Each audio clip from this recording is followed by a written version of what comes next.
Welcome to Soumya Pradeep blogs guys. ಇವತ್ತು ಆ್ಯಕ್ಚುಲಾಗಿ ಗುರುವಾರ ರಾಯರಿಗೆ ಪೂಜೆ ಮಾಡಬೇಕು.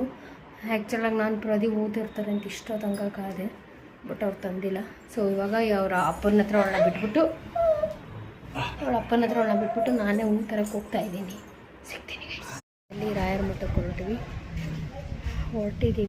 ಸೊ ಫೈನಲ್ ಆಗಿ ನಾವು ರಾಯರ ಮಠನ ರೀಚ್ ಆದ್ವಿ. ರಾಯರ ಮಠಕ್ಕೆ ಹೋಗಿ ಸ್ವಲ್ಪ ಕ್ರೌಡ್ ಇತ್ತು, ಇಲ್ಲ ಅಂತ ಹೇಳಲ್ಲ. ಆಮೇಲೆ ಮೂವ್ ತೊಗೊಂಡು ಅಲ್ಲಿ ದೇವಸ್ಥಾನ ಕೊಟ್ಬಿಡೋಣ ಅಂತ ಹೇಳ್ಬಿಟ್ಟು ಎಲ್ಲ ತೊಗೊಂಡ್ವಿ. ಸೊ ಅದಾದಮೇಲೆ ನಾನು ಕ್ಯೂ ಅಲ್ಲಿ ನಿಂತ್ಕೊಂಡಿದ್ದೆ. ಪ್ರದೀಪ್ ವೀಡಿಯೋ ಮಾಡ್ತಾಯಿದ್ರು. ಯಾಕೆ ನಾನು ವೀಡಿಯೋ ಮಾಡೋಕ್ಕಾಗಿಲ್ಲ ಅಂತಂದರೆ ಸುಷ್ಮಾ ಮಲ್ಕೊಬಿಟ್ಲು.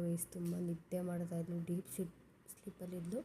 ಸೊ ಅದಕ್ಕೆ ರಾಯರನ್ನ ನೋಡಿಕೊಂಡು ಮಂತ್ರಾಕ್ಷತೆ ತೊಗೊಂಡು ಆಮೇಲೆ ಪ್ರಸಾದ ಎಲ್ಲ ತೊಗೊಂಡು ಬಂದ್ವಿ.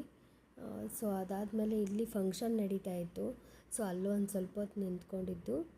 ಅದು ಭರತನಾಟ್ಯ ಮಾಡ್ತಾಯಿದ್ರು. ಸೊ ಅದನ್ನೊಂದು ಸ್ವಲ್ಪ ಹೊತ್ತು ನೋಡಿಕೊಂಡು ಅಲ್ಲೇ ಒಂದು 1/4 ಗಂಟೆ ಇದ್ವಿ ಅನಿಸುತ್ತೆ. ಐ ಥಿಂಕ್ ಅಲ್ಲೆಲ್ಲ ಮುಗಿಸ್ಕೊಂಡು ಬಂದ್ವಿ ಗೈಸ್. ಸೊ ಗೈಸ್, ರಾಯರ ಮಠದೆಲ್ಲ ವಿಡಿಯೋಸ್ ನೋಡಿದ್ರಿ ಅನಿಸುತ್ತೆ. ಈಗಷ್ಟೇ ಬಂದ್ವಿ. ಅಡುಗೆ ಮಾಡ್ಕೊಳ್ತಾರಂತೆ. ಸೊ ಅದಕ್ಕೆ ಟೆನ್ಷನ್ ಇಲ್ಲ, ಅಡುಗೆದು ಬೆಳಗ್ಗೆ ಮಾಡ್ಕೊಡೋಣ ಅಂತ ಇದ್ದೀನಿ. ನೋಡುವ. ಸೊ ಫೈನಲಾಗಿ ರಾಯರ ಮಠದ ವೀಡಿಯೋಸ್ ಎಲ್ಲ ನೋಡಿದ್ರಿ ಅನಿಸುತ್ತೆ. ಸೊ ಏನಾಯ್ತಪ್ಪ ಅಂತಂದರೆ ರಾಯರ ಮಠಕ್ಕೆ ಹೋಗಿ 2 ಸಲ ಹೋಗಿದ್ದೀನಿ ಗೈಸ್. 2 ಸಲ ಜಸ್ಟ್ ಮಲ್ಕೊಬಿಟ್ಲು. ಸೊ ವೀಡಿಯೋ ಕ್ಲಿಪ್ಪಿಂಗ್ಸ್ ತೊಗೊಳ್ಳೋಣ ಅನ್ಕೋತಾ ಇರ್ತೀವಿ, ಮಲ್ಕೊಬಿಡ್ತಾಳೆ. ಸೊ ಸ್ವಲ್ಪ ಅಷ್ಟೇ ಕ್ಲಿಪ್ಪಿಂಗ್ಸ್ ತೊಗೊಳಕ್ಕಾಗಿತ್ತು, ಯಾಕಂದರೆ ಫುಲ್ ರಶ್ ಇತ್ತು. ಆಮೇಲೆ ಪ್ರಸಾದನ ತೊಗೊಂಡು ಬಂದ್ವಿ. ಅಲ್ಲೇ ಸಿಗುತ್ತೆ ಅಂತ ಹೇಳಿದ್ರು, ಅದನ್ನು ತೊಗೊಂಡು ಬಂದ್ವಿ. ನಾನು ಹೇಗೆ ರಾಯರನ್ನ ನಂಬಿದೆ ಅಂತ ಹೇಳ್ತೀನಿ. 2023 ಡಿಸೆಂಬರ್ 7 ನನ್ನ ಮದುವೆ ಆಗಿದ್ದು. ಅದಾದಮೇಲೆ ಅದಾಗಿ ಒಂದು ವಾರ 10 ದಿನ ಆದಮೇಲೆ ನಾನು ದೇವಸ್ಥಾನಕ್ಕೆ ಹೋಗ್ತಾಯಿದ್ದೆ. ಆವಾಗ ಪ್ರತಿ ಗುರುವಾರ ನಾನು ಪ್ರದೀಪ್ ಮಸ್ಟ್ ಆ್ಯಂಡ್ ಶುಡ್ ಹೋಗ್ತಾಯಿದ್ವಿ. ನನಗೆ ಫಸ್ಟ್ ಶಿಫ್ಟ್ ಇದ್ದಾಗ ಈವ್ನಿಂಗ್ ಹೋಗ್ತಾಯಿದ್ವಿ. ಈವ್ನಿಂಗ್ ನಾನು ಜನರಲ್ ಶಿಫ್ಟ್ ಇದ್ದಾಗ ಮಾರ್ನಿಂಗ್ ಹೋಗಿ ಬಂದುಬಿಡ್ತಾಯಿದ್ವಿ. ಸೊ ಫೈನಲಿ ಇವರು ಸಾಯಿಬಾಬಾ ಮತ್ತು ರಾಯರನ್ನ ಇಬ್ಬರೂ ವಾರ ನೋಡ್ತಾಯಿದ್ವಿ. ಬಟ್ ಕೆಲವೊಂದು ಟೈಮ್ ಪರ್ಸ್ನಲ್ ಇದ್ದಾಗ ಹೋಗ್ತಾ ಇರಲಿಲ್ಲ. ಸೊ ಈಗ ನಮ್ಮ ಜರ್ನಿ ನಡೀತಾ ಇತ್ತು. ಅದಾದಮೇಲೆ ಏನಾಯಿತು ಅಂದರೆ ಸ್ವಲ್ಪ 1-1.5 ವರ್ಷ ಗ್ಯಾಪ್ ಆಯಿತು. ನಾವು ಹೋಗಲಿಲ್ಲ. ಯಾಕೆ ಅಂತಂದರೆ ನಾನು ಇವಳಿಗೆ ಪ್ರೆಗ್ನೆಂಟ್ ಕನ್ಫರ್ಮ್ ಆಯಿತು ಚಶ್ಮಾಗೆ.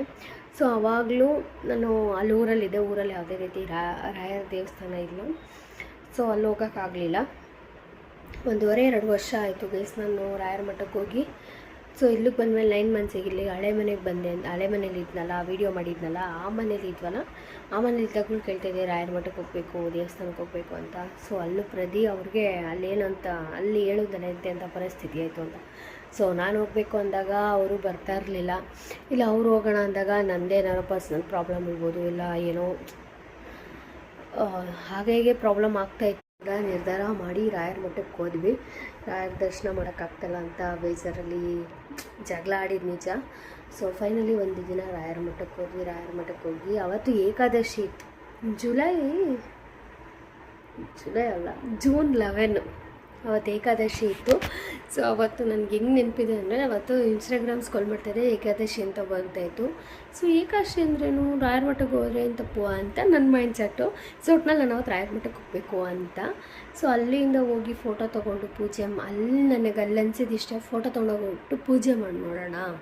ಅವ್ರು ಏನಾದ್ರು ನನಗೆ ಮತ್ತೆ ಇನ್ನೂ ತೊಂದರೆ ಕೊಟ್ಟರು ಅಂದರೆ ಇದು ಮಾಡೋಣ ಅಂತ. ಸೊ ಫೋಟೋ ತೊಗೊಂಡೋಗಿದ್ದಷ್ಟೇ ಗೈಸ್. ಫೋಟೋ ತೊಗೊಂಡೋದ್ಮೇಲೆ ಫೋಟೋ ಇಟ್ಟೆ ಎಲ್ಲ ಮಾಡಿ ಪೂಜೆ ಮಾಡೋಕ್ಕೆಲ್ಲ ರೆಡಿ ಮಾಡಿದೆ. ಏನೋ ಅವಾಗೇನು ಪ್ರಾಬ್ಲಮ್ ಮಾಡಿಲ್ಲ ಅವರು. ಸೊ ಕೇಳಿಸ್ಕೊಳ್ಳಿ ಕ್ಲಿಯರಾಗಿ. ಫೋಟೋ ಇಟ್ಟು ದೇವ್ರ ಪೂಜೆ ಮಾಡಿದಾಗ ನನಗೇನೂ ಪ್ರಾಬ್ಲಮ್ ಆಗಿಲ್ಲ ಗೈಸ್. ಗಂಧದ ಕಡ್ಡಿ ಹಚ್ಚಿ ಬೆಳಗಾಗಿ ಯಾವುದೇ ರೀತಿ ಸುಸ್ತಾಗಲಿಲ್ಲ, ಏನೂ ಇಲ್ಲ. ಮಂಗಳಾರತಿ ಮಾಡ್ತಾಯಿದ್ದೀನಿ, ಫುಲ್ಲು ಅನ್ಕಾನ್ಷಿಯಸ್ ಆಗಿಬಿಟ್ಟೆ. ಫುಲ್ಲು ಸ್ವೆಟ್ಟಾಗಿ ಹಿಂಗೆ ಅನಿತಾಯಿತ್ತು ಬೇವರೆಲ್ಲ. ಏನಕ್ಕೆ ಅಂತಲೇ ಗೊತ್ತಾಗಲಿಲ್ಲ ನಿಜವಲ್ವ. ರಾಯರ್ದು ಸಾಂಗ್ ಹಾಕ್ತೀನಿ, ಯಾವಾಗಲೂ ರಾಯರ್ ಸಾಂಗ್ ಹಾಕ್ತೀನಿ ಗುರುವಾರ ಸಂಜೆ ದೀಪ ಹಚ್ಚುವಾಗ. ಸೊ ಆವಾಗಿಂದ ನಾವು ಮಂಗಳಾರತಿ ತಟ್ಟೆನೇ ಬಿಟ್ಟುಬಿಡಬೇಕು ಕೆಳಗಡೆ. ಆ ಟೈಮಲ್ಲಿ ನಾನು ಹೆಂಗೆ ನಿಧಾನಕ್ಕೆ ನನಗೇನು ಮಾಡಬೇಕು ಅಂತಲೇ ಗೊತ್ತಾಗ್ತಾಯಿಲ್ಲ. ಆ ಥರ ಹಂಗೆ ಪ್ರತಿನ ಕೂಗಡೆ ಬಾಯಲ್ಲಿ ನಂಗೆ ಸುಸ್ತಾಗ್ತಾಯಿದೆ, ನನ್ನ ಕೈಲಾಗ್ತಾಯಿಲ್ಲ, ಅನ್ಕಾನ್ಷಿಯಸ್ ಆಗೋ ಥರ ಆಗ್ತಾಯಿದೆ. ಫುಲ್ಲು ಒಂಥರ ತಲೆ ಎಲ್ಲ ಕಣ್ಣೆಲ್ಲ ಮಂಜಾಗ್ತಾಯಿದೆ ಅಂತ ಕರೆದೆ. ಸೊ ಅವ್ರು ಇಮಿಡಿಯೇಟ್ಲಿ ಬಂದು ಆ ಮಂಗಳಾರತಿ ತಟ್ಟೆ ಕೆಳಗಿಟ್ಟು ರಾಯರ ಫೋಟೋದಲ್ಲಿ ಹೋಗಿಟ್ಟಿದ್ದೆ. ಅದನ್ನು ಅಕ್ಕ ತಲೆಗೆ ಇಟ್ಕೊ ಅಂದರು. ನನಗೆ ಹಿಡ್ಕೊಳಕ್ಕೂ ಆಗ್ತಾಯಿಲ್ಲ, ಫುಲ್ಲು ಸುಸ್ತಾಗ್ತಾಯಿದೆ. ಸೊ ಅದಾದಮೇಲೆ ಅವರು ಒಂದು ಸ್ವಲ್ಪ ಹೊತ್ತು ಆ ಮನೇಲಿ ನನ್ನ ಇರಿಸಿದ್ದು ಹೇಳಬೇಕು ಅಂತಂದರೆ. ಸೊ ಅದಾದಮೇಲೆ ನನ್ನ ಕರ್ಕೊಂಡು ಈಚೆ ಕರ್ಕೊಬಂದರು. ಈಚೆ ಅಂದರೆ ನಮ್ಮ ಅಕ್ಕವ್ರ ಮನೆಗೆ, ಯಾಕಂದರೆ ಫೋನ್ ಬಂತು ಅದಕ್ಕೆ ಸ್ಕ್ರೋಲ್ ಮಾಡಿದೆ ಈ ಥರ. ಸೊ ಆಮೇಲೆ ನಮ್ಮ ಅಕ್ಕನ ಮನೆ ಕರ್ಕೊಬಂದ್ಬಿಟ್ರು. ಸೊ ನಾನು ರಾಯರ ಪೂಜೆ ಮಾಡಿ ಅಲ್ಲಿ 1/4 ಗಂಟೆನೂ ಇರೋಕ್ಕಾಗಲಿಲ್ಲ ನನ್ನ ಕೈಲಿ. ಫುಲ್ಲು ಒಂಥರ ಸುಸ್ತಾಗೋದು, ಆಗ್ತಾನೆ ಇಲ್ಲ. ಮಗು ಎತ್ಕೊಳಕ್ಕಾಗ್ತಾಯಿಲ್ಲ ಗೈಸ್, ನಿಜ ನಾವು ನಂಬ್ತಿರೋ ಬಿಡ್ತಿರೋ. 1 ಅವರು ಅಲ್ಲೇ ಸುಧಾರಿಸ್ಕೊತಾ ಇದ್ದೀನಿ, ಆಗ್ತಾಯಿಲ್ಲ. ಸಮಾಧಾನ ಮಾಡ್ಕೋತಾ ಇದ್ದೀನಿ ನನಗೆ ನಾನೇ, ಏನಾಗಲ್ಲ ಯಾರಿದ್ದಾರೆ ಅಂತೆಲ್ಲ. ಅಲ್ಲಿ ನನಗೆ ಯಾಕೆ ರಾಯರು ಇಸ್ಕೊಳಕ್ಕಾಗಲಿಲ್ಲ ಅಂತಲೇ ಗೊತ್ತಿಲ್ಲ. ಸೊ ಈ ಮನೆಗೂ ಅಷ್ಟೇ, ನಾವು ಈ ಮನೆಗೆ ಬರೋದು ನಾಳೆ ಅನ್ನಂಗೆ ರಾಯರ ಫೋಟೋನ ಫಸ್ಟು ರಾಯರು ಬಂದರು ನಮ್ಮ ಮನೆಗೆ. ರಾಯರು ಬಂದು ಒಂದು ನೈಟ್ ಇದ್ದ ಮೇಲೆ ನಾನು ಅದಾದಮೇಲೆ ಬೆಳಗ್ಗೆಗೆ ಬಂದು ಅಲಗಿಸಿದ್ದು. ಹೇಗೆ ಅಂದರೆ ಆ ಮನೆಯಿಂದ ರಾಯರ ಫೋಟೋ ತೊಗೊಂಡು ಇಲ್ಲಿಗೆ ಬಂದಿದ್ವಿ ಫಸ್ಟು. ನಾನು ಆ ಮನೆಗೆ ಖಾಲಿ ಹಾಕಿಲ್ಲ ಗೈಸ್, ಆ ಮನೆ ಖಾಲಿನೇ ಮಾಡಿಬಿಟ್ವಿ. ಆ ಮನೆಗೆ ನಾನು ಖಾಲಿ ಮಾಡೋಕ್ಕೂ ಹೋಗಲಿಲ್ಲ. ಅವರು ದೇವಸ್ಥಾನದಲ್ಲಿ ಹೇಳಿದ್ದು ಬೇಡ ನೀನು ಹೋಗಲೇಬೇಡ ಅಂತ. ಸೊ ಫಸ್ಟು ರಾಯರ ಫೋಟೋ ಮತ್ತು ಕರೆಂಟ್ ಸ್ಟವ್ ಏನಿದೆ ಅದು, ಮತ್ತು ಹಾಲು ಉಗ್ಸೋದಕ್ಕೊಂದು ಪಾತ್ರೆ ಮಾತ್ರ ನಾನು ತಂದು ಫಸ್ಟ್ ಇಲ್ಲಿ ಮನೇಲಿ ಇಟ್ಟಿದ್ದು. ಸೊ ನಮ್ಗೆ ಯಾವುದೇ ರೀತಿ ಪ್ರಾಬ್ಲಮ್ ಆಯ್ತಲ್ಲ, ಆ ಪ್ರಾಬ್ಲಮ್ ಎಲ್ಲ ಸ್ಟ್ರೆಂತಾಗಿದ್ದು ಇವಾಗ ನಿಜವಾಗ್ಲೂ ಹೇಳ್ಬೇಕಂದ್ರೆ ನಾನು ರಾಯರನ್ನ ನಂಬಿ ಪೂಜೆ ಮಾಡ್ತಾಯಿದ್ದೀನಿ. ಸೊ ರಾಯರು ಯಾವತ್ತೂ ನನ್ನನ್ನು ಕೈ ಬಿಡಲ್ಲ. ಇವತ್ತು ಕಷ್ಟ ಇರ್ಬೋದು, ಮುಂದೆಲ್ಲ ಒಂದಿನ ನನ್ನ ಕೈ ಜೋಡಿಸ್ತಾರೆ. ಸೊ ನಿನ್ನೆ ರಾಯರ ದರ್ಶನ ಹೇಗಿತ್ತು ಏನು ಅಂತ ಕಮೆಂಟ್ ಮಾಡಿ. ಸೊ ಗೈಸ್, ಐ ಹೋಪ್ ನಿಮಗೆ ಈ ವಿಡಿಯೋ ಇಷ್ಟ ಆಗಿರುತ್ತೆ ಅಂತ ಭಾವಿಸ್ತೀನಿ. ಇಷ್ಟ ಆಗಿರೋ ಲೈಕ್ ಮಾಡಿ, ಶೇರ್ ಮಾಡಿ, ಕಮೆಂಟ್ ಮಾಡಿ. ಮುಂದಿನ ವೀಡಿಯೋದಕ್ಕೆ ಸಿಗ್ತೀವಿ, ಅಲ್ಲಿವರೆಗೂ ಕಾಯ್ತಾ ಇರಲಿಲ್ಲ. We all bye.